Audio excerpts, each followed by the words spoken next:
আসসালামু আলাইকুম। আশা করি সবাই অনেক ভালো আছো। তো আজকে আমাদের টপিক হচ্ছে অণুজীব। অণুজীবের মধ্যে যে ব্যাকটেরিয়া পার্টটা আছে, এই ব্যাকটেরিয়া পার্টটা আজকে আমরা ইনশাআল্লাহ খুব সুন্দরভাবে পড়ার চেষ্টা করব। তো তোমাদের প্রথমেই কথা দিয়ে রাখতেছি, খুবই ব্যাকটেরিয়া পার্টটা একেবারে ছোট।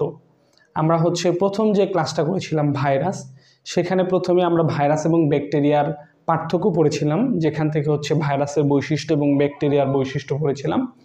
তো ওইখান থেকে ওইটা আমরা একটু আগেই পড়েছিলাম। এখন জাস্ট তার মানে ব্যাকটেরিয়ার বৈশিষ্ট্য অলরেডি আমাদের জানা আছে।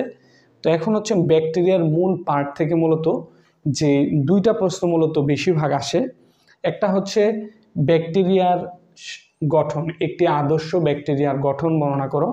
এইটা একটা প্রশ্ন, ইম্পর্টেন্ট প্রশ্ন। অনেক সময় একটি আদর্শ ব্যাকটেরিয়ার চিত্র পরীক্ষার মধ্যে আসে। এবং আরেকটা ব্যাকটেরিয়ার বংশবৃদ্ধির যে পদ্ধতি, ব্যাকটেরিয়ার দ্বিবিভাজন প্রক্রিয়া বা ব্যাকটেরিয়ার জনন প্রক্রিয়ার বর্ণনা দাও। তো এই দুইটা প্রশ্ন সাধারণত ব্যাকটেরিয়ার গঠন যেটা, এটা গতে আসে, আর জনন প্রক্রিয়া এটা গতেও আসে মোস্ট ইম্পর্টেন্ট। আর ব্যাকটেরিয়া থেকে আরেকটা ইম্পর্টেন্ট প্রশ্ন ব্যাকটেরিয়ার উপকারিতা বা ব্যাকটেরিয়ার ক্ষতিকর দিক, কৃষিক্ষেত্রে কিভাবে ব্যাকটেরিয়া ভূমিকা পালন করে, এই টাইপের ঘ নাম্বারের প্রশ্ন, বা অনেক ক্ষেত্রে খ নাম্বারেও আছে। এই টোটাল বিষয়গুলো নিয়ে আজকে একটু বিস্তারিত আলোচনা করব। তবে তোমাদের আমি রীতিমতো প্রথমেই যেটা কথা দিয়ে রাখতেছি সেটা আমার ক্লাসটা করো। এই অধ্যায় থেকে বা এই টপিক থেকে কোনো ধরনের প্রবলেম তুমি ফেস করবা না, এবং এখান থেকে যা পড়াবো সেটাই পরীক্ষাতে আসবে ইনশাল্লাহ।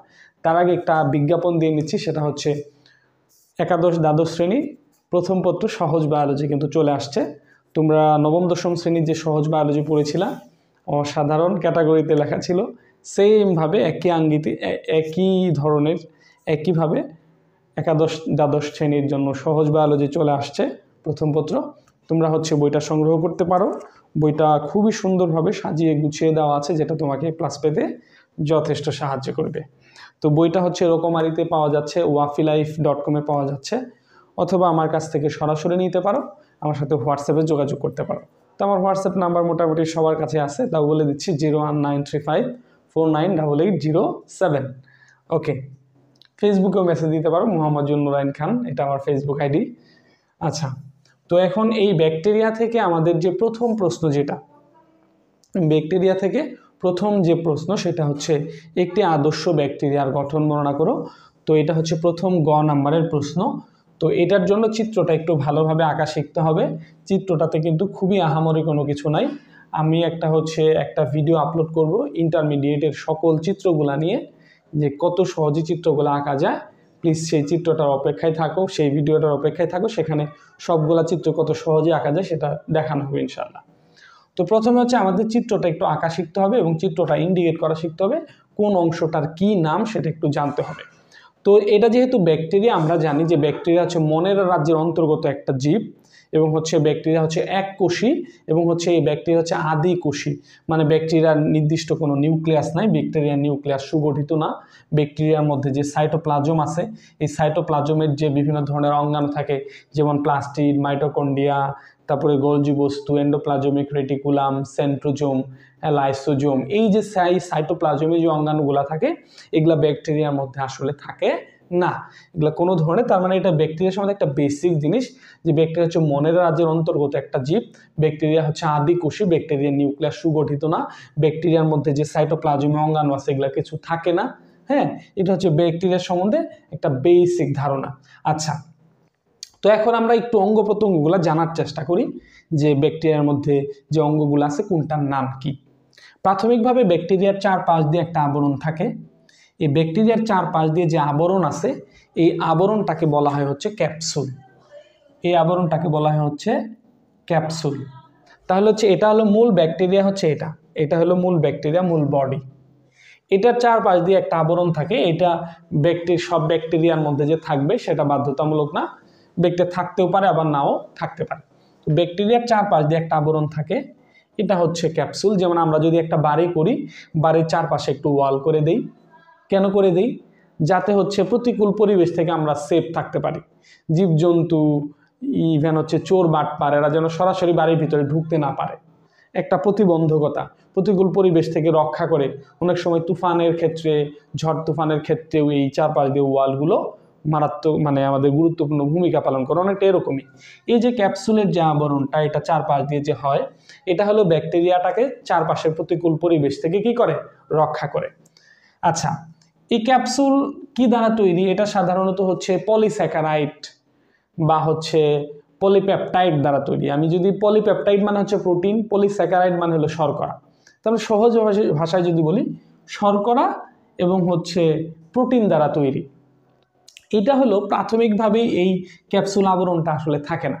এই যে বলছিলাম সব ব্যাকটেরিয়ার মধ্যে কি ব্যাকটেরিয়ার মধ্যে থাকতেও পারে, নাও থাকতে পারে, আবার এখন যে ব্যাকটেরিয়ার মধ্যে নাই পরক্ষণে কিছুক্ষণ পরে বা তার মধ্যে আবার হইতে পারে। কারণ হচ্ছে এটা যেহেতু সে কি করে, প্রতিকূল পরিবেশ থেকে সে নিজেকে রক্ষা করার চেষ্টা করে। সো যখন দেখে যে পরিবেশটা তার জন্য স্বাভাবিক আছে, ক্যাপসুলের তার দরকার নাই। যখন দেখে পরিবেশ পরিস্থিতি আস্তে আস্তে চেঞ্জ করতে, যেমন শীত আসার আগে আমরা এই যে হুডি তারপর শীতের জ্যাকেট ট্যাকেট আগে কিনি, কারণ শীত আসবে ঠান্ডা লাগবে, তো গরমের দিনে তো আমরা হুডি পরি না। বিষয়টা এরকম, যখন মনে করবে ব্যাকটেরিয়া মনে করবে যে তার এখন প্রতিকূল পরিবেশ, তার এখানে বেঁচে থাকা কষ্ট হচ্ছে, দেন আস্তে আস্তে এটা তৈরি হতে পারে, এরকম বিষয়টা। তাহলে এই যে ক্যাপসুল, তো এটা ক্যাপসুলটা প্রথমেই এভাবে থাকে না। প্রথমে একটা এদের চারপাশ দিয়ে কোষ প্রাচীরের চারপাশ দিয়ে একটা স্তর হয়, একটা স্তরের সৃষ্টি হয়, স্তর আস্তে আস্তে বড় হয়। এই যে স্তরের সৃষ্টি হয়, এই স্তরটাকে বলে স্লাইম স্তর। মানে কি স্তর? স্লাইম স্তর। তো এই স্লাইম স্তরটা ওই যে প্রোটিন এবং শর্করা দ্বারা তৈরি, প্রোটিন এবং পলিস্যাকারাইড দ্বারা তৈরি স্লাইম স্তর সৃষ্টি হয়। এরপর হচ্ছে এই স্লাইম স্তরের মধ্যে আস্তে আস্তে নাইট্রোজেন ঘটিত পদার্থ জমা হয়, জমা হয়ে বড় একটা প্রাচীরের সৃষ্টি করে, এটাকে বলা হয় হচ্ছে ক্যাপসুল। তার মানে স্লাইম স্তর জমে স্লাইম স্তরের সাথে প্রোটিন এবং লিপিড নির্মিত যে স্লাইম স্তর, এই স্লাইম স্তরের সাথে হচ্ছে এটা কি, এই যে আমি আবার বলে দিচ্ছি, স্লাইম স্তর, এই যে স্লাইম স্তর, এই স্লাইম স্তরের সাথে নাইট্রোজেন ঘটিত পদার্থ জমে একটা আবরণ তৈরি করে ক্যাপসুল। এটা কি করে? ব্যাকটেরিয়াকে প্রতিকূল পরিবেশ থেকে রক্ষা করে। ওকে, ক্যাপসুলের পরে কি আসে? কোষ প্রাচীর। এই যেটা হচ্ছে কোষ প্রাচীর। ওকে, তাহলে দেখো ক্যাপসুলের পরে হচ্ছে এটা ব্যাকটেরিয়া শুরু হলো। আমরা জানি যে আদিকোষী যে মনেরা আছে, মনেরা এটা হলো ব্যাকটেরিয়া। ব্যাকটেরিয়ার চারপাশ দিয়ে কি থাকে? কোষ প্রাচীর থাকে। এবং ব্যাকটেরিয়ার কোষ প্রাচীর কি দ্বারা তৈরি? এই যে ব্যাকটেরিয়ার যে কোষ প্রাচীর, এটা কিন্তু কি প্রোটিন, লিপিড এবং পলিস্যাকারাইড দ্বারা তৈরি। কি দ্বারা তৈরি? প্রোটিন, লিপিড এবং পলিস্যাকারাইড দ্বারা তৈরি। কি তৈরি? এই ব্যাকটেরিয়ার যে কোষ প্রাচীর আছে। আচ্ছা, এই কোষ প্রাচীর যে প্রোটিন, লিপিড এবং পলিস্যাকারাইড দ্বারা যে তৈরি হয়, এই পদার্থটাকে বলা হচ্ছে মূলত মিউরিন। কি বলে? মিউরিন বলে। Kirin murein. আচ্ছা, আমি এই পাশে একটু লিখি, এটা হচ্ছে মিউরিন, মিউরিন বলে। এবং হচ্ছে এটার আর একটা নাম আছে মিউরিন, অথবা এটাকে বলে হচ্ছে পেপটিডোগ্লাইকেন, পেপটিডোগ্লাইকেন। বা এটাকে আমরা আরো সহজ ভাষায় বলতে পারি যে ব্যাকটেরিয়ার কোষ প্রাচীর যেই পদার্থ দ্বারা তৈরি তাকে মিউরিন বা পেপটিডোগ্লাইকেন বলা হয়। ক্লিয়ার? ওকে, তাহলে আমরা জানলাম যে ব্যাকটেরিয়ার চারপাশ দিয়ে যে আবরণ সেটা হলো ক্যাপসুল। ক্যাপসুলের পরেই থাকে হচ্ছে কি? কোষ প্রাচীর। শুনুন, আমি তোমাকে এমনভাবে পড়াবো একেবারে তুমি নিশ্চিন্তে ক্লাসটা করো, মনোযোগ দিয়ে ক্লাসটা করো। ব্যাকটেরিয়া এটা যদি পরীক্ষায় আসে, আল্লাহর রহমতে বই পড়তে হবে না, এতটুকু কথা দিয়ে রাখতেছি, শুধু ক্লাসটা করবে আর তোমার কিচ্ছু লাগবে না। এই টপিকটা একেবারে ঝামা তামা হয়ে যাবে। আর নেক্সট কোনো দিন বই না পড়ে পরীক্ষা আসলে এটা 10-এ 10 পাবে ইনশাল্লাহ। তোমার কাজ হচ্ছে তুমি শুধু মনোযোগ দিয়ে ক্লাসটা তুমি করো। তাহলে দেখো, এই যে কোষ প্রাচীর, তাহলে কোষ প্রাচীর কি দ্বারা তৈরি? মিউরিন বা পেপটিডোগ্লাইকেন। কোষ প্রাচীরের পরেই কি আমরা জানি, একটা কোষের সর্বপ্রথম চারপাশ দিয়ে একটা কোষ প্রাচীর থাকে, এরপরে কি থাকে? কোষ ঝিল্লি থাকে বা প্লাজমা মেমব্রেন থাকে। এই যেটা হলো কোষ ঝিল্লি, তার মানে এই যেটা হলো কোষ প্রাচীর, এরপরে এই যে সবার শেষের যে স্তরটা, এটা হলো কি? প্লাজমা মেমব্রেন বা কোষ ঝিল্লি। তাহলে যে লিখলাম কোষ ঝিল্লি। আচ্ছা, এই যে কোষ ঝিল্লিটা যে আছে, এই যে চারপাশ দিয়ে কোষ ঝিল্লি, এই যেখানে যা দেখো কোষ ঝিল্লিটা বেঁকে গেছে, বেঁকে একটা থলের মতো অংশ সৃষ্টি করে আবার এখান দিয়ে আসছে। তার মানে এখানে একটা থলে জমা হয়ে গেছে কোষ ঝিল্লির। এই যে অংশটা কোষ ঝিল্লি যে একটা থলের মতো অংশ যেটা সাইটোপ্লাজমের মধ্যে ঢুকে গেছে, ব্যাকটেরিয়ার এই অংশটাকে বলা হয় হচ্ছে মেসোজোম। কি বলে? এটাকে বলে হচ্ছে শোনো, এটা অনেক সময় এটাকে মেসোসোমও বলা যায়, মেসোজোমও বলা যায়। এস এর উচ্চারণ অনেক সময় সয়ের মতো হয়, অনেক সময় জয়ের মতো হয়। আমেরিকানরা এক ধরনের উচ্চারণ করে, ব্রিটিশরা অন্য ধরনের উচ্চারণ করে। সো মেসোসোম আর মেসোজোম একই জিনিস। এই যে ব্যাকটেরিয়ার যে প্লাজমা মেমব্রেন আছে, এই ব্যাকটেরিয়ার প্লাজমা মেমব্রেন কি হয়, মাঝখানে একটা থলির মতো অংশের সৃষ্টি করে যেটা সাইটোপ্লাজমের ভিতরে ঢুকে যায়। এই থলির মতো অংশটাকে মেসোজোম বলা হয়। এরপরে ওকে, তাইলে আমাদের চারপাশ দিয়ে ক্যাপসুল আবরণ গেল, তারপরে কোষপ্রাচীর গেল, তারপরে কোষ ঝিল্লি গেল। এরপরে অংশটা, তাইলে কোষপ্রাচীরের পরে কোষ ঝিল্লি থাকে বা প্লাজমা মেমব্রেন থাকে, এরপরের অংশটা কি? এরপরে ফুল মানে সম্পূর্ণ অংশটার নাম হচ্ছে কি? সাইটোপ্লাজম। তাহলে এর ভিতরে আর যা আছে সবগুলা কি? সাইটোপ্লাজম। যেমন এই যে দাগ দিয়ে এই যে লিখে দিলাম হচ্ছে সাইটোপ্লাজম। আচ্ছা, এই জিনিসটা আবার ধারণা করো না যে এটা ব্যাকটেরিয়া, এটার মধ্যে সাইটোপ্লাজম থাকবে কিনা। জি, এটা ব্যাকটেরিয়া আর এদের সাইটোপ্লাজম আছে। তবে ব্যাকটেরিয়ার মধ্যে যে সাইটোপ্লাজমে যে অঙ্গাণুগুলা আছে, এই অঙ্গাণুগুলা ঠিক মতো থাকে না। সাইটোপ্লাজমে অঙ্গাণু যেমন মাইটোকন্ড্রিয়া, প্লাস্টিড, গোলজি বস্তু, লাইসোজোম, সেন্ট্রোজোম, হ্যাঁ, এন্ডোপ্লাজমিক রেটিকুলাম, এই কোষীয় সাইটোপ্লাজমে অঙ্গাণুগুলা থাকে না। তবে সাইটোপ্লাজম অবশ্যই থাকে। আর আমরা জানি, আমরা পড়ছিলাম যে মনের আদি কোষী, এদের নিউক্লিয়াস সুগঠিত নয়, এদের সাইটোপ্লাজমের মধ্যে সাইটোপ্লাজমে অঙ্গাণু থাকে না, শুধু কি থাকে? রাইবোজোম থাকে। শুধু কি থাকে? রাইবোজোম থাকে। তো আমরা জানি যে রাইবোজোম যেটা, রাইবোজোম কিন্তু দুই ধরনের হয়। একটা হলো 80S প্রকৃতির আর একটা হচ্ছে 70S প্রকৃতির।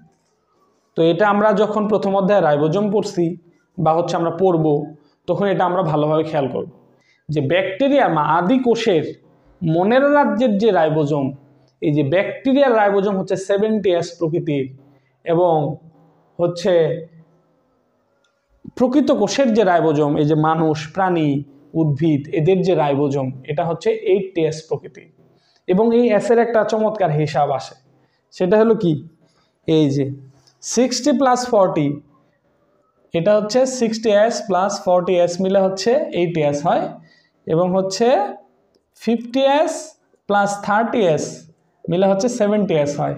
এটা সাধারণ যোগ বিয়োগের হিসাব করলে এটা মিলবে না। তার মানে এই যে দেখো, এগুলো হলো রাইবোজোম। তো আমরা এটাও জানি যে রাইবোজোমের মধ্যে দুইটা সাব ইউনিট থাকে। রাইবোজোমের মধ্যে দুইটা সাব ইউনিট থাকে। এই পাশেই দেই, এই যে একটা হলো ছোট সাব ইউনিট, তার নিচে থাকে একটা বড় সাব ইউনিট। তো এখানে 70S প্রকৃতির রাইবোজোম ব্যাকটেরিয়ার মধ্যে থাকে। ছোট সাব ইউনিটটা হচ্ছে 30S, বড় সাব ইউনিটটা হচ্ছে 50S মিলে রাইবোজোম। তাহলে ব্যাকটেরিয়ার মধ্যে যে রাইবোজোম থাকে, এই রাইবোজোমগুলা হচ্ছে 70S প্রকৃতির। এই যেখানে দুইটা করে দেখানো হয়েছে, অতএব এগুলা হচ্ছে রাইবোজোম। এগুলা কি? রাইবোজোম। এই যে একটাকে আমরা ইন্ডিকেট করে দিই, এই জায়গাতেই করে দিই, এই যে রাইবোজোম, রাইবোজোম। তাহলে বলো তো, ব্যাকটেরিয়া রাইবোজোম কত S? 70S না 80S? ব্যাকটেরিয়া রাইবোজোম হচ্ছে 70S। 70S এর মধ্যে দুইটা উপ একক, দুইটা সাব ইউনিট মিলে রাইবোজোম হয়। একটা হলো ছোট সাব ইউনিট, একটা হচ্ছে বড় সাব ইউনিট। তো 70S এর ছোট সাব ইউনিটটা হচ্ছে 30S প্রকৃতির, এবং বড় সাব ইউনিটটা হচ্ছে 50S প্রকৃতির। দুইটা মিলে একটা হলো 70S প্রকৃতির রাইবোজোম। ওকে, এরপরে দেখা যায় আর কি কি আছে। তাহলে এই সাইটোপ্লাজমে অঙ্গাণুর মধ্যে আমরা কি পাইলাম? রাইবোজোম পাইলাম। এরপরে আর কি আছে? এরপরে হচ্ছে ভলিউটিন দানা থাকে। কি থাকে? ভলিউটিন দানা। এই যে বিভিন্ন সময় এই যে দানাগুলা দেখা যাচ্ছে, এগুলা হচ্ছে ভলিউটিন দানা। তাহলে এগুলা কি দানা? ভলিউটিন দানা। ভলিউটিন দানা থাকে। এরপরে আর কি থাকে? ইম্পর্টেন্ট একটা জিনিস যেটা খুবই মনোযোগ দিয়ে খেয়াল করতে হবে, সেটা হলো এই সাইটোপ্লাজমের মধ্যে ব্যাকটেরিয়া, আমরা জানি, আমরা এটা বলছিলাম যে ব্যাকটেরিয়ার কোষের মধ্যে ক্রোমোজোম থাকে বা ক্রোমাটিন তন্তু বা ক্রোমাটিন বস্তু থাকে। তবে এটা হচ্ছে ছড়ায় ছিটিয়ে থাকে। আমরা তো জানি যে নিউক্লিয়াসের ভিতরে ক্রোমোজোম থাকে, বা ক্রোমাটিন বস্তুটা কার ভিতরে থাকে? নিউক্লিয়াসের ভিতরে। কিন্তু ব্যাকটেরিয়ার ক্ষেত্রে তো নিউক্লিয়াসই তো থাকে না। নিউক্লিয়াসের আবরণ, নিউক্লিওলাস, এগুলো তো কিছুই থাকে না। ওই যে ক্রোমাটিন বস্তু, ক্রোমাটিন, আমরা জানি ক্রোমোজোমের মধ্যে আবার কি থাকে? ডিএনএ থাকে। তো এদের ক্রোমাটিন বস্তু হিসেবে শুধুমাত্র ডিএনএ থাকে, একটা ডিএনএ থাকে। ওই ডিএনএটা পেঁচা পেঁচা ঘুরে আছে, তার মানে একটা ডিএনএ বা ক্রোমোজোম।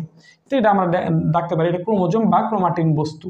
তার মানে এটাকে ক্রোমাটিন বস্তু বলা যাবে, ক্রোমোজোম বলা যাবে, যা ইচ্ছা তাই বলা যাবে, সমস্যা নেই। ডিএনএও বলা যেতে পারে, নো প্রবলেম, ক্রোমাটিন বস্তু। এছাড়াও এটা তো একটা ডিএনএ, এটাকে ব্র্যাকেট দিয়ে আমরা ডিএনএও লিখতে পারি, এটাকে ব্র্যাকেট দিয়ে ডিএনএও লিখতে পারি, কোনো সমস্যা নাই, ক্রোমাটিন বস্তু বা ডিএনএ। এছাড়াও ব্যাকটেরিয়ার মধ্যে আরও একটা ডিএনএ থাকে, এক ধরনের গোলাকার ডিএনএ থাকে, এটাকে বলা হচ্ছে প্লাজমিড। এই যে গোলাকার যেটা দিছি এটা হলো গোলাকার ডিএনএ, এটা হচ্ছে কি ডিএনএ প্লাজমিড, এটার নাম হচ্ছে কি প্লাজমিড। এটা কিন্তু অনেক সময় পরীক্ষার মধ্যে আসে, পরীক্ষার মধ্যে আসতে পারে ক নাম্বারের প্রশ্ন, প্লাজমিড কাকে বলে, প্লাজমিড কাকে বলে। তাহলে ডিএনএর মধ্যে, ব্যাকটেরিয়ার মধ্যে যে গোলাকার ডিএনএ থাকে তাকে কি বলা হয়, প্লাজমিড বলা হয়। প্লাজমিড কাকে বলে, ব্যাকটেরিয়ার ভিতরে যে গোলাকার ডিএনএ থাকে তাকে প্লাজমিড বলা হয়। এবং হচ্ছে ব্যাকটেরিয়ার এই সাইটোপ্লাজমের মধ্যে মাঝে মাঝে কোষ গহ্বর লক্ষ্য করা যায়, এই যেমন এই যে এখানে এটা একটা কোষ গহ্বর, এই হচ্ছে মোটামুটি একটা ব্যাকটেরিয়ার ইন্ডিকেট। এছাড়াও দেখো এই যে পাশ দিয়ে যে এই যে এগুলা দেখা যাচ্ছে, এগুলা কি, হ্যাঁ এগুলাকে কি বলে, লোম, ব্যাকটেরিয়ার গায়ে লোম। এই যে মানুষের গায়ে যেমন লোম থাকে, এরকম ব্যাকটেরিয়ার গায়েও লোম থাকে। এই লোমগুলা যেগুলো একটু মোটা, এগুলাকে বলা হয় ফ্লাজেলা। যেমন এই যেটা হচ্ছে ফ্লাজেলা, এটা কি ফ্লাজেলা। সাধারণত ফ্লাজেলিন দ্বারা, ফ্লাজেলা কি দ্বারা তৈরি হয়, ফ্লাজেলিন দ্বারা তৈরি হয়। ফ্লাজেলা কি দ্বারা তৈরি হয়, ফ্লাজেলিন দ্বারা। তো যেটা ফ্লাজেলিন দ্বারা যেগুলো একটু মোটা হয়, যেগুলো একটু কি হয়, মোটা হয়, এগুলো হচ্ছে ফ্লাজেলা।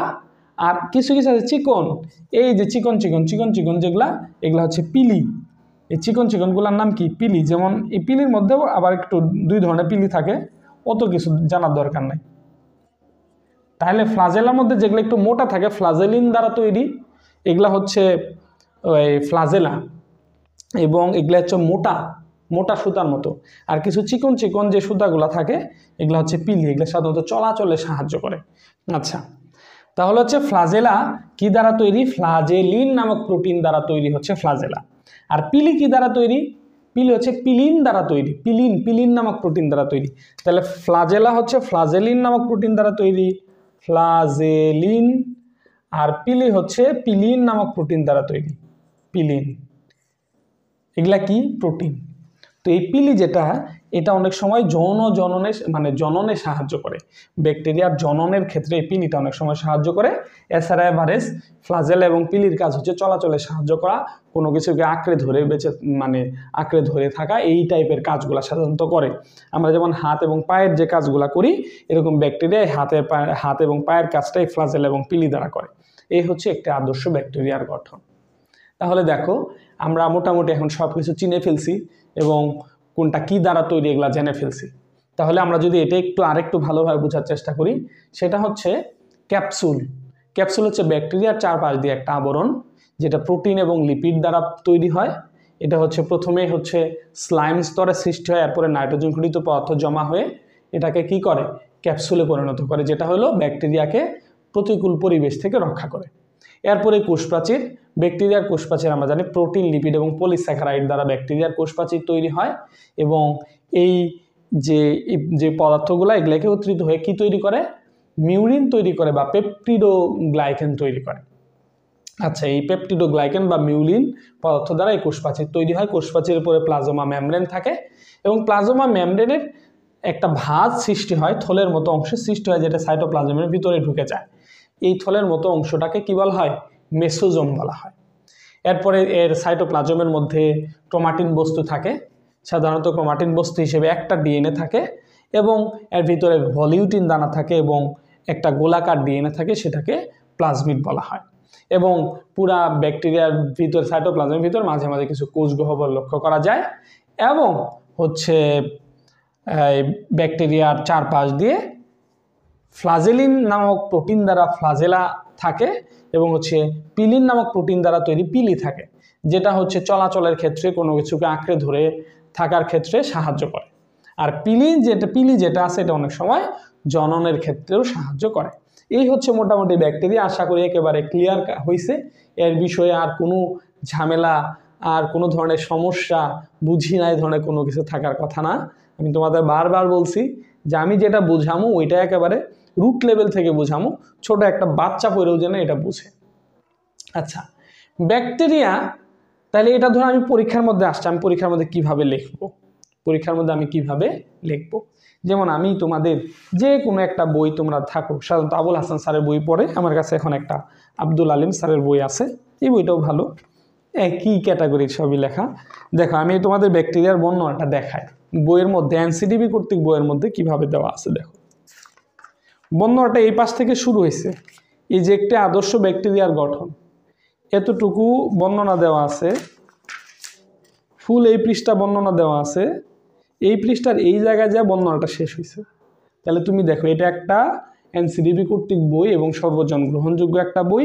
প্রত্যেকটা রাইটারদের ক্ষেত্রে আমি যতগুলা রাইটারদের বই পড়ছি তার মধ্যে সবচেয়ে ছোট বই হচ্ছে এটা, সবচেয়ে ছোট। এই বইটার মধ্যে আদর্শ ব্যাকটেরিয়ার গঠন দিছে পুরা এই বইয়ের ফ্রন্ট অনুসারে 1.5 পৃষ্ঠা। এখন এই 1.5 পৃষ্ঠা তুমি যদি খাতার মধ্যে উঠাও তাহলে এটা তোমার হবে মিনিমাম 6 পৃষ্ঠা। 6 পৃষ্ঠা ছাড়া মানে 3 পাতা ছাড়া তুমি এটা লিখে শেষ করতে পারবা। এখন ধরো তোমার পরীক্ষার মধ্যে ব্যাকটেরিয়ার গঠন আসছে গ নাম্বারে, এখন তুমি ওই যদি 6 পৃষ্ঠা লেখো, একটা সৃজনশীল কি তুমি লেখা পরীক্ষা শেষ করবা, নাকি তোমাকে 5টা সৃজনশীল আনসার করতে হবে? তাহলে তোমাকে কি করতে হবে, একটু সাজিয়ে গুছিয়ে শর্টকাট নির্যাস বানায় লিখতে হবে।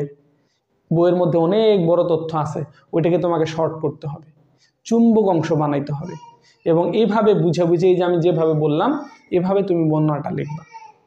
তো এইটা হচ্ছে কি, এইটা হচ্ছে যে প্রত্যেকটা টপিক তোমার জন্য কি কঠিন হবে, বা হলে দেখা গেছে যে চুম্বক অংশ যেটা দেওয়া উচিত তুমি সেটা দেওয়া নাই, তুমি সংক্ষিপ্ত করতে গিয়ে ইম্পর্টেন্ট না, মানে গুরুত্বপূর্ণ না সেই অংশগুলো তুমি দিয়ে দিছো, বাট যেটা দেওয়া দরকার ছিল সেটা তুমি দেওয়া নাই, মিস করছো, সেক্ষেত্রে কিন্তু মার্ক কাটা যাবে। সো এই কাজটাই হচ্ছে আমি তোমার এই বইটার মধ্যে করছি, সহজ বায়োলজি বইটার মধ্যে এটাই আমি করছি। কারণ বইয়ের মধ্যে যে এটা আছে ওইটা গ নাম্বারের জন্য না, যদি 10 মার্কের জন্য একটা বর্ণনামূলক প্রশ্ন আসে সেইভাবে ওই বইটা লেখা, প্রত্যেকটা বই একইভাবে লেখা। কিন্তু আমার আসতেছে গ নাম্বারে, বোর্ড কর্তৃক নির্ধারিত গ নাম্বারের নিয়ম হচ্ছে 10 থেকে 15 লাইন, মানে 1 পৃষ্ঠা থেকে 1.5 পৃষ্ঠার মধ্যে গ নাম্বার আনসার করা। তাহলে আমি 1 পৃষ্ঠা থেকে 1.5 পৃষ্ঠার মধ্যে আমি কিভাবে আনসার করব? এই বিষয়টাই বিভিন্ন বইয়ের মধ্যে অনেক বেশি করে দেওয়া, আমি জাস্ট চেষ্টা করছি একেবারে সার নির্যাস, যতটুকু আমার গ নাম্বারে দরকার ঠিক ততটুকুই এই বইটার মধ্যে আমি উঠানোর চেষ্টা করছি, যতটুকু খ নাম্বারে দরকার ততটুকুই উঠানোর চেষ্টা করছি।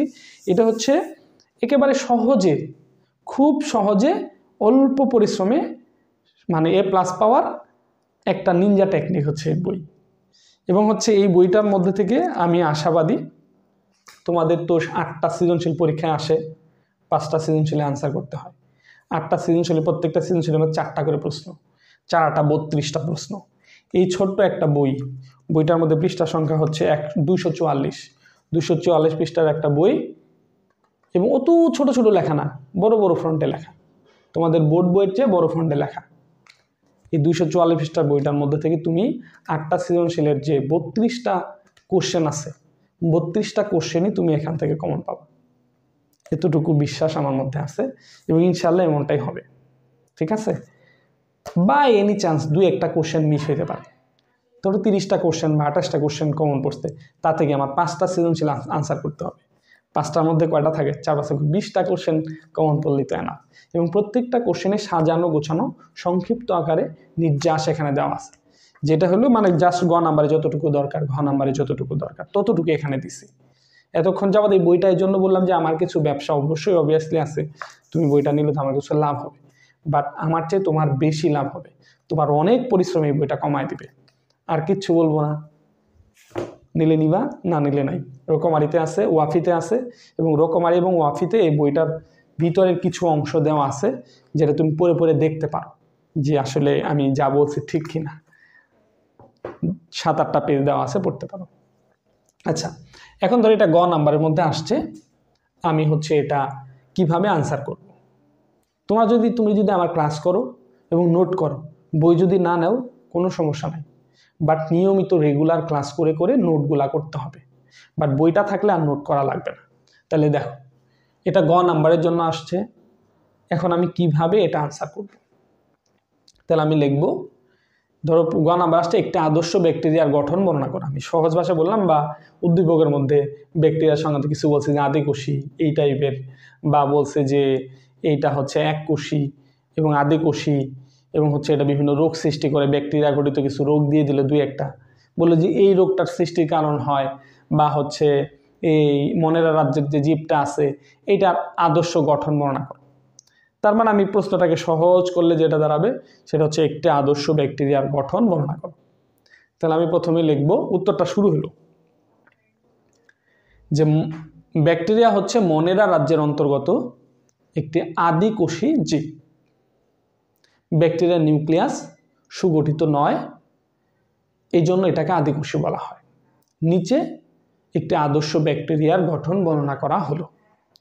তারপর আমি চিত্র আঁকবো, চিত্র আঁক করে এই বিষয়গুলো ইন্ডিকেট করব। তারপর আমি এটার বর্ণনা লিখব।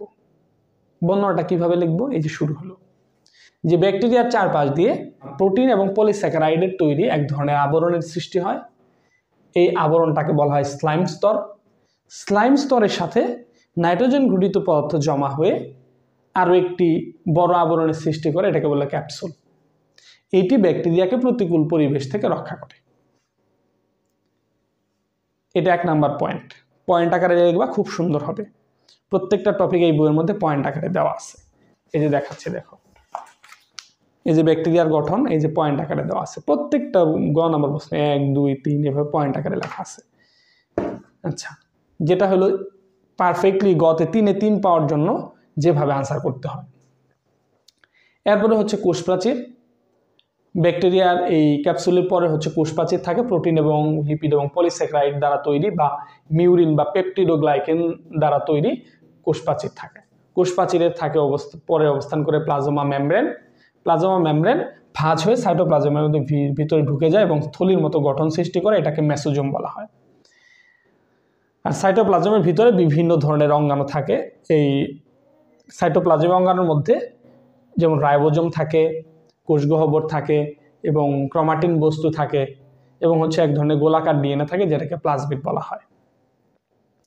এরপরে পুরো ব্যাকটেরিয়ার চারপাশ দিয়ে এক ধরনের হচ্ছে এই ফ্লাজেলিন নামক প্রোটিন দ্বারা তৈরি ফ্লাজেলা থাকে এবং পিলিন নামক প্রোটিন দ্বারা তৈরি পিলি থাকে, যেটি হচ্ছে ব্যাকটেরিয়াকে চলাচলে সাহায্য করে এবং পিলি অনেক সময় জননের ক্ষেত্রে সাহায্য করে। এই হয়ে গেল, আলহামদুলিল্লাহ। তা আমি যখন লিখবো, প্রথমে যখন লিখবো তাহলে কি করলাম? প্রথমে আমি লিখলাম যে ব্যাকটেরিয়া হচ্ছে মনেরা রাজ্যের অন্তর্গত একটি আদিকোষী জীব। নিচে মনেরার গঠন বর্ণনা করা হলো, চিত্র আঁকলাম, ইন্ডিকেট করলাম, পরে বর্ণনা লিখবো স্টেপ বাই স্টেপ। চারপাশ দিয়ে যে আবরণ থাকে এটা হলো ক্যাপসুল, প্রতিকূল পরিবেশ থেকে রক্ষা করে। এরপর হচ্ছে মিউরিন বা পেপটিডোগ্লাইকেন দ্বারা চারপাশ দিয়ে আবৃত কোষপ্রাচীর থাকে। এরপরে প্লাজমা মেমব্রেন থাকে। প্লাজমা মেমব্রেনের যে ভাঁজ থাকে এটাকে মেসোজোম বলা হয়। আর সাইটোপ্লাজমের ভিতরে ক্রোমাটিন বস্তু থাকে, ভলিউটিন দানা থাকে এবং একটা গোলাকার ডিএনএ থাকে, এটাকে প্লাজমিড বলা হয়। আর পুরা ব্যাকটেরিয়ার চারপাশ দিয়ে ফ্লাজেলিন এবং পিলিন নামক প্রোটিন দ্বারা তৈরি ফ্লাজেলা এবং পিলি থাকে, যেটা চলাচলে সাহায্য করে, কোনো কিছু আঁকড়ে ধরতে সাহায্য করে, এবং হচ্ছে পিলি যেটা সেটা অনেক সময় জনন কাজে সাহায্য করে। এভাবে আমি লিখলেই 3-এ 3 পাবো। যখন আমি এভাবে একটা প্রশ্নের উত্তর করব তখন এখান থেকে মার্ক কাটার কোনো সুযোগ নেই, কোনো ধরনের মার্ক কাটার সুযোগ নেই, 3-এ 3 পাবো ইনশাআল্লাহ। তাহলে একটা প্রশ্ন ক্লোজ, ব্যাকটেরিয়ার গঠন। আচ্ছা, এখন আমরা যে প্রশ্নটা পড়ব সেটা হচ্ছে ব্যাকটেরিয়ার যে জনন পদ্ধতি। ব্যাকটেরিয়ার জনন, ব্যাকটেরিয়া কিভাবে জনন, মানে ব্যাকটেরিয়ার জনন বলতে ব্যাকটেরিয়া কিভাবে বংশবৃদ্ধি করে, দ্বিভাজন প্রক্রিয়া বা দ্বিবিভাজন প্রক্রিয়া। আমরা 9, 10 বা ক্লাস 8-এ যেটা পড়ছিলাম অ্যামাইটোসিস বিভাজনের বর্ণনা। আমরা 9, 10-এ কি পড়ছিলাম? অ্যামাইটোসিস বিভাজন। এটাই হচ্ছে সেই অ্যামাইটোসিস বিভাজন। যদি আমরা আগে 9, 10-এ যে চিত্রটা আমরা যেভাবে পড়ছিলাম ওইটা হচ্ছে এই যে এরকম একটা চিত্র পড়ছি, একটা কোষ থাকে, পরে মাঝখান দিয়ে এই যে এরকম হয়ে যায়, মনে আছে? আমরা এই চিত্র পড়ছিলাম, তারপরে এখানে আলাদা হয়ে যায়, আলাদা হয়ে যায়, এরকম একটা চিত্র আমরা পড়ছিলাম। বাট হলে চিত্রটা এখন একটু চেঞ্জ হয়েছে, এটাই হচ্ছে আমাদের নতুন যে চিত্র এটা। তো তাহলে ভালো করে খেয়াল করো আমাদের প্রশ্নটা কি। আমাদের প্রশ্নটা হচ্ছে অ্যামাইটোসিস বিভাজনের বর্ণনা দাও বা ব্যাকটেরিয়ার জনন পদ্ধতি বর্ণনা করো, ব্যাকটেরিয়ার দ্বিভাজন প্রক্রিয়ার বর্ণনা দাও, বা ব্যাকটেরিয়া কিভাবে বংশবৃদ্ধি করে, উদ্দীপকে ব্যাকটেরিয়ার চিত্র থাকবে বা ব্যাকটেরিয়ার উদ্দীপকের মধ্যে বর্ণনা থাকবে, আদিকোষী মনের রাজ্যের অন্তর্গত এই টাইপের কিছু থাকবে। এরপরে বলবে যে এই জীবটার বংশ বিস্তার কিভাবে করে বা দ্বিভাজন প্রক্রিয়া বা তার জনন ক্রিয়ার বর্ণনা দাও। তাহলে আমরা কিভাবে লিখব যে উদ্দীপকের জীবটি হচ্ছে মনেরা, নিচে মনেরার রাজ্যের জনন প্রক্রিয়া বর্ণনা করা হলো বা দ্বিভাজন প্রক্রিয়া বর্ণনা করা হলে তারপর চিত্র আগে আর্ট করে তারপর বর্ণনা দিব। ঠিক আছে, চিত্র কিন্তু অবশ্যই আঁকতে হবে। এই যে আমি চিত্র আঁকছি, নিচে যে আদর্শ ব্যক্তির চিত্র কিন্তু লেখি নাই, চিত্র না লেখলে কিন্তু কোনো মার্ক নাই, এখানে চিত্র লিখতে হবে। চিত্র হচ্ছে একটি আদর্শ ব্যাকটেরিয়া। ঠিক আছে, ওকে। এখন দেখা যাক এই প্রক্রিয়াটা আমরা একটু বোঝার চেষ্টা করি, পরে পরীক্ষার খাতায় কিভাবে লিখবো সেটা আসবে। প্রথমে একটু বুঝি। তো এটা হচ্ছে একটা ব্যাকটেরিয়া। তো সাধারণত এই ব্যাকটেরিয়াটা এখানে দেখানো হয়েছে, যেহেতু মেজর আর কোনো অঙ্গাণুগুলো আমার দরকার নেই, এখানে দেওয়া দরকার নাই, মূল জিনিসটা দেখাবো জাস্ট। এখানে এই যে ক্রোমাটিন বস্তু আছে, ক্রোমাটিন বস্তুটা দেখানো হয়েছে বা ডিএনএটা দেখানো হয়েছে। এখানে হলো ডিএনএ বা ক্রোমাটিন বস্তু যাই বলি। তো এই ক্রোমাটিন বস্তুটা কি হবে, এই যে ক্রোমাটিন বস্তুটা এই যে ব্যাকটেরিয়ার যে প্লাজমা মেমব্রেন আছে, এই যেখানেই থাকুক সেখান থেকে যখনই এর বংশবৃদ্ধি প্রক্রিয়া শুরু হবে, তখন এই ক্রোমাটিন বস্তু যেখানেই থাকুক সে চলে আসবে হচ্ছে প্লাজমা মেমব্রেনে চলে আসবে। প্লাজমা মেমব্রেনের মধ্যে আসছে, ওকে। এই প্লাজমা মেমব্রেনের মধ্যে আসলে এই প্লাজমা মেমব্রেনের সাথে সে লেগে যাবে, গেঁথে যাবে, এবং তখন এই প্লাজমা মেমব্রেনটা বড় হবে। আচ্ছা, এখানে আর একটা প্রক্রিয়া হবে, এটা তাহলে এটা আমি যে ইন্ডিকেট করব কিভাবে, প্রথমে এটা হচ্ছে একটা ব্যাকটেরিয়া। এটা যদি ব্যাকটেরিয়া হয়, এটা আমরা বলতে ক্রোমাটিন বস্তু, এটা ক্রোমাটিন বস্তু ইন্ডিকেট করলাম। আর এটা হলো কোষ প্রাচীর, এটা কোষ প্রাচীর। আর এই যেখানে যেটা, এটা হলো কি কোষ ঝিল্লি, এটা কোষ ঝিল্লি বা প্লাজমা মেমব্রেন ইন্ডিকেট করলাম। এখন আর পরবর্তীতে কি হলো, এই যে ক্রোমাটিন বস্তু যেটা আছে বা এটাকে আমরা ডিএনএও বলতে পারি, তাহলে ডিএনএ দিলাম। তো এখন এই ধাপের মধ্যে এখন কি হবে, এই যে নিউক্লিয়ার এই ডিএনএ যেটা আছে এটা অনুলিপন হবে, রেপ্লিকেশন হবে, ডিএনএ অনুলিপন হবে। একটা ডিএনএ থেকে দুইটা ডিএনএ তৈরি হবে। তার মানে এই ডিএনএটা মাঝখান দিয়ে চিরে গিয়ে দুইটা হয়ে যাবে। কি হবে, দুইটা হয়ে যাবে। তার মানে এটা যখন এই যে প্লাজমা মেমব্রেনের গায়ে যখন লাগবে, তখন এটার মধ্যে অনুলিপন হয়, কয়টা হবে, দুইটা হয়ে যাবে। আচ্ছা, তার মানে এখানে কি হলো, এখানে ডিএনএ অনুলিপন হলো, ডিএনএ অনুলিপন হলো, এবং কি হলো, ডিএনএটা যে প্লাজমা মেমব্রেনের গায়ে লেগে যায়। তাহলে এখানেও এই যে এখানে লিখে দিলাম যে ডিএনএ, তাই কি হলো, ডিএনএ অনুলিপন হলো। এরপর এই ডিএনএটা বা প্লাজমা মেমব্রেন বা কোষ ঝিল্লির গায়ে সংযুক্ত হলো। এখন কি হবে, এই যে কোষ ঝিল্লিটা এখানে লম্বা হয়ে যায়, কোষ ঝিল্লিটা লম্বা হয়ে যায়। তার মানে এই যে ধরো একটা রাবার আছে, ওইটা টাইনা লম্বা করলাম, বিষয়টা এরকম। তো এখানে যে এর গায়ে যে লেগছিল, এখান থেকে শুরু করে কোষ ঝিল্লিটা লম্বা হয়ে গেল। কোষ ঝিল্লিটা যখন লম্বা হইল, তখন কি হয়, তো এটার মধ্যে কি ডিএনএ অনুলিপন হয়েছিল না?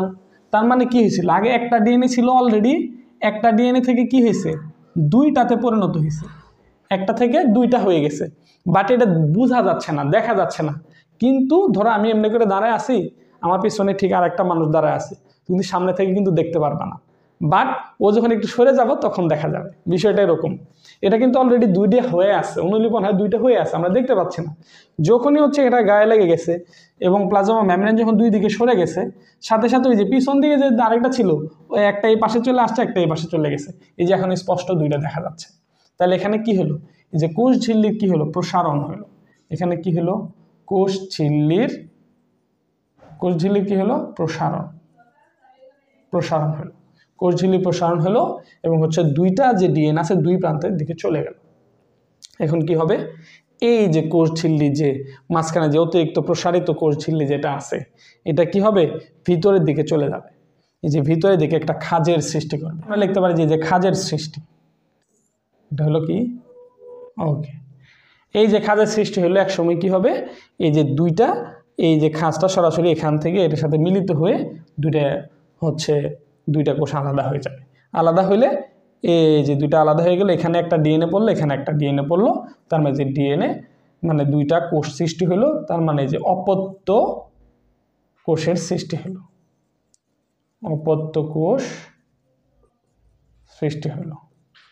তাহলে যেখানে কোষ ছিল একটা বা ব্যাকটেরিয়া ছিল একটা, এই ব্যাকটেরিয়া একটা ব্যাকটেরিয়া থেকে এখন ব্যাকটেরিয়া কয়টা হলো, এই যে দুইটা ব্যাকটেরিয়া হয়ে গেল। এবং এখানে যেটা যে খুলে যে আলাদা হবে, এখানে একটা প্রেসার কাজ করে, এখানে একটা চাপ কাজ করে, এই চাপটাকে বলা হয় হচ্ছে টার্গার প্রেসার। এই টার্গার প্রেসারটা কি, এখানে কি থাকে, কোষ প্রাচীর থাকে, চারপাশ দিয়ে কোষ প্রাচীর থাকে এবং কোষ প্রাচীরের পরে হচ্ছে প্লাজমা মেমব্রেন থাকে। এই যে প্লাজমা মেমব্রেনের সাথে কোষ প্রাচীরের একটা প্রেসার ক্রিয়েট হয়। এই যে প্লাজমা মেমব্রেন এবং কোষ প্রাচীর যেখানে যে ভিতরের দিকে যে ঢুকে যাচ্ছে চাপে এবং দুটো সিরে দুটো যে আলাদা হয়ে যাবে, এখানে একটা যে চাপ কাজ করে, এই চাপটাকে বলা হচ্ছে টার্গার প্রেসার। ঠিক আছে? আচ্ছা, তো এই যে টার্গার প্রেসারের কারণে দুইটা কোষ কি হয়ে গেছে, এই যে আলাদা হয়ে গেছে, একটা ব্যাকটেরিয়া থেকে দুইটা ব্যাকটেরিয়া হয়ে গেছে। এটি হচ্ছে ব্যাকটেরিয়ার জনন প্রক্রিয়া, দ্বিভাজন প্রক্রিয়া, দ্বিবিভাজন প্রক্রিয়া বা অ্যামাইটোসিস বিভাজন। তাহলে এই যে চিত্র আমি লিখবো হচ্ছে ব্যাকটেরিয়ার দ্বিভাজন প্রক্রিয়া, দ্বিভাজন প্রক্রিয়া। এই যে হয়ে গেল। তাহলে হচ্ছে আমি প্রথমে কি করব, নিচে উপরের জীবটি হচ্ছে ব্যাকটেরিয়া, নিচে ব্যাকটেরিয়ার দ্বিভাজন প্রক্রিয়ার বর্ণনা দেওয়া হলো, তারপরে চিত্র আঁকবো, ইন্ডিকেট করব, তারপরে বর্ণনা লিখব। কিভাবে লিখব, যে প্রথমে যে ব্যাকটেরিয়া থাকে, ব্যাকটেরিয়ার যে ভিতরে ডিএনএ থাকে, এই ডিএনএটি হচ্ছে প্লাজমা মেমব্রেনের গায়ে লেগে যায়। তখন এই ডিএনএর মধ্যে ডিএনএ অনুলিপন সংঘটিত হয়, অর্থাৎ একটি ডিএনএ থেকে দুটি ডিএনএতে পরিণত হয় এবং হচ্ছে এই প্লাজমা মেমব্রেন একটা সময় গিয়ে প্রসারিত হয়। এর ফলে এই ডিএনএ রেপ্লিকেশন হওয়ার মাধ্যমে নতুন ডিএনএ দুটি পরস্পর হতে বিচ্ছিন্ন হয়ে যায় এবং এই প্লাজমা মেমব্রেন বর্ধিত হওয়ার কারণে এবং হচ্ছে এদের ভিতরে একটা খাঁজের সৃষ্টি হয়, ভিতর দিকে এরা ঢুকে যায়, খাঁজের সৃষ্টি হয় এবং টার্গার প্রেসারের কারণে এই খাঁজটি দুটি অপত্য ব্যাকটেরিয়ার সৃষ্টি করে বা অপত্য কোষের সৃষ্টি করে, মানে পরস্পর হতে এই যেখানে প্লাজমা মেমব্রেন এবং কোষ প্রাচীর বিচ্ছিন্ন হয়ে যায়, হয়ে দুটি অপত্য কোষের সৃষ্টি করে। এভাবে একটি কোষ থেকে দুটি কোষের সৃষ্টি হয়। এই প্রক্রিয়াটাকে দ্বিবিভাজন প্রক্রিয়া বলা হয়। এভাবে ব্যাকটেরিয়া তার জনন প্রক্রিয়া সম্পন্ন করে। ব্যাস হয়ে গেল। তাহলে নিচে বর্ণনা দেওয়া হলো, চিত্র দিয়ে ইন্ডিকেট করব, সহজ ভাষায় স্টেপ বাই স্টেপ এটার বর্ণনা লিখব। যে প্রথমে কি হয়েছে, প্রথমে হলো এই যে ভিতরে যে ডিএনএ আছে, এটা কি হয়েছে, অনুলিপন হয়েছে, বা ডিএনএটা কি হয়েছে, প্লাজমা মেমব্রেনের গায়ে এসে লাগছে, এরপরে ডিএনএ অনুলিপন হয়েছে, একটা ডিএনএ থেকে দুইটা ডিএনএ হয়েছে, এরপরে এই যে প্লাজমা মেমব্রেনটা প্রসারিত হয়ে গেছে, এরপরে কি হয়েছে, এই প্লাজমা মেমব্রেন যে প্রসারিত হয়েছে এর মাঝখানে ভিতরের দিকে চলে আসছে, খাঁজের সৃষ্টি হয়েছে এবং হচ্ছে এখানে টার্গার প্রেসার কাজ করছে এবং হচ্ছে দুইটা কোষ পরস্পর হতে বিচ্ছিন্ন হয়ে গেছে এবং দুইটা কোষের মধ্যে দুইটা ডিএনএ পড়ে গেছে। এই যে এভাবেই ব্যাকটেরিয়ার দ্বিভাজন প্রক্রিয়া, অ্যামাইটোসিস বিভাজন বা ব্যাকটেরিয়া জনন পদ্ধতি সম্পূর্ণ হয়। আশা করি বিষয়টা ক্লিয়ার হয়েছে এবং বুঝতে পারছো। এই বিষয়ে কোনো ধরনের আর কোশ্চেন থাকার কথা না। তাহলে দুইটা প্রশ্ন আমরা পড়লাম, একটা হলো আদর্শ ব্যাকটেরিয়ার গঠন, চিত্র দিয়ে বর্ণনা দিব, আরেকটা হচ্ছে ব্যাকটেরিয়ার দ্বিভাজন প্রক্রিয়ার বর্ণনা, চিত্র দিয়ে বর্ণনা দিব। ওকে, আচ্ছা, এখন ব্যাকটেরিয়া থেকে ব্যাকটেরিয়ার উপকারিতা, ব্যাকটেরিয়ার গুরুত্ব, ব্যাকটেরিয়া কি কি ক্ষতি করে, ব্যাকটেরিয়া কিভাবে কৃষিক্ষেত্রে সাহায্য করে, এই টাইপের ঘ নাম্বারের প্রশ্ন হতে পারে। তোমরা একটু দয়া করে এগুলো এনসিডিবি কর্তৃক যে বই আছে বইগুলো একটু পড়ে নিজেকে রিডিং পড়লে এটা বুঝবা। ইন্টারমিডিয়েটের একটা স্টুডেন্টের যথেষ্ট ম্যাচুরিটি আছে, এগুলা বোঝার যথেষ্ট ভালো ক্ষমতা আছে, এগুলো রিডিং পড়লে তারা বুঝতে পারে। তাহলে হচ্ছে আমরা এখন যে প্রশ্নটা পড়ব সেটা হচ্ছে কি, নাইট্রিফিকেশন বলতে কি বোঝায়। মোস্ট ইম্পর্টেন্ট খ নাম্বারের জন্য বা ক নাম্বারের জন্য এটা ইম্পর্টেন্ট একটা প্রশ্ন। সেটা হচ্ছে কি, নাইট্রিফিকেশন বলতে কি বোঝায়, অথবা হচ্ছে নাইট্রিফাইং ব্যাকটেরিয়া বলতে কি বোঝায়। তো এইটা হচ্ছে, ব্যাকটেরিয়া হলো আমাদের উদ্ভিদের জন্য একটা উপকারমূলক কাজ করে। সেটা হলো নাইট্রেট তৈরি করে দেয়। এই যে আমরা ক্ষেতের মধ্যে সার দিই না, নাইট্রেট সার দিই, এই সারটা ব্যাকটেরিয়া আমাদের তৈরি করে দেয়, আমাদের সাহায্য করে দেয়। অনেক সময় আমরা কি করি, অ্যামোনিয়াম ফসফেট, অ্যামোনিয়ামযুক্ত সার দিই।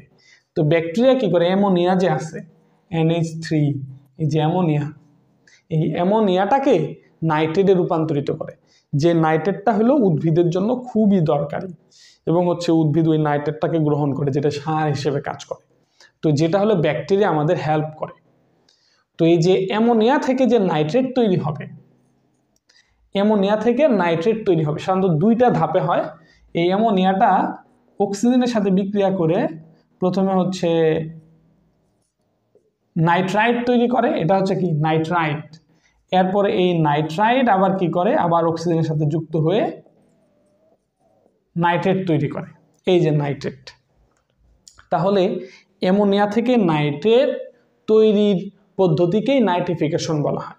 তাহলে নাইট্রিফিকেশন বলতে কি বোঝায়, অ্যামোনিয়া থেকে নাইট্রেট তৈরির প্রক্রিয়াকে নাইট্রিফিকেশন বলা হয়।